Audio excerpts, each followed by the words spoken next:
আজ শেয়ার করছি একটা ইজি ব্রেকফাস্ট রেসিপি। বাড়িতে ডিম, ময়দা আর পছন্দের কিছু ভেজিটেবলস থাকলেই ইজিলি এটা বানিয়ে নিতে পারবে। আমি এখানে প্রথমেই একটু গাজর গ্রেটারের সাহায্যে গ্রেট করে নেব। গ্রেটারের সব থেকে ছোট মুখটা দিয়ে গ্রেট করব যাতে একদম গাজরটা ঝিরিঝিরি হয়। তারপর একটা পেঁয়াজ নিয়ে সেটাও পাতলা পাতলা করে কেটে নেব।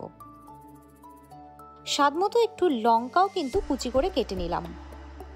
এবারে একটা পাত্রে দুটো ডিম ফাটিয়ে নিলাম। এর সাথে অ্যাড করছি স্বাদমতো নুন আর গোলমরিচ গুঁড়ো। খুব ভালো করে ডিমটা ফেটিয়ে নেব। এরপর ফ্যাটানো ডিমে অ্যাড করব কেটে রাখা ভেজিটেবলস। বাড়িতে গাজর না থাকলে গাজরটা ডেফিনেটলি স্কিপ করতে পারো। শুধু পেঁয়াজ আর লঙ্কা দিয়েও এটা খেতে কিন্তু বেশ ভালোই লাগে। আর চাইলে গাজরের সাথে অন্য ভেজিটেবলসও অ্যাড করতে পারো।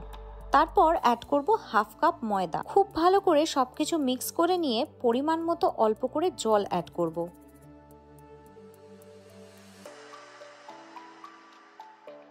মিক্সচারের কনসিস্টেন্সিটা যতক্ষণ না পর্যন্ত ঠিক এরকম হচ্ছে ততক্ষণ অবধি কিন্তু জলটা অ্যাড করতে হবে।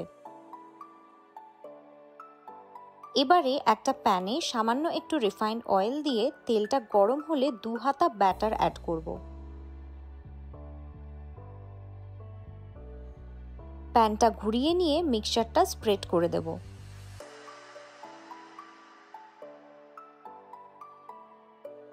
দু মিনিট মতো লো টু মিডিয়াম ফ্লেমে রেখে উল্টে দেব যাতে অপর পাশটাও প্রপারলি কুক হয়।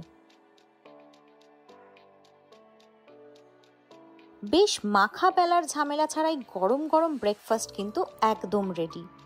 রেসিপিটা একটু হেলদি বানাতে চাইলে ময়দার বদলে ওটসের গুঁড়োও কিন্তু ইউজ করতে পারো। বাচ্চাদের ব্রেকফাস্টে বা ইভিনিং স্ন্যাকে মাঝে মধ্যেই এটা বানিয়ে দিতে পারো। আশা করছি ভালো লাগবে। একটু সস দিয়ে গরম গরম এটা খেতে বেশ ভালো লাগে।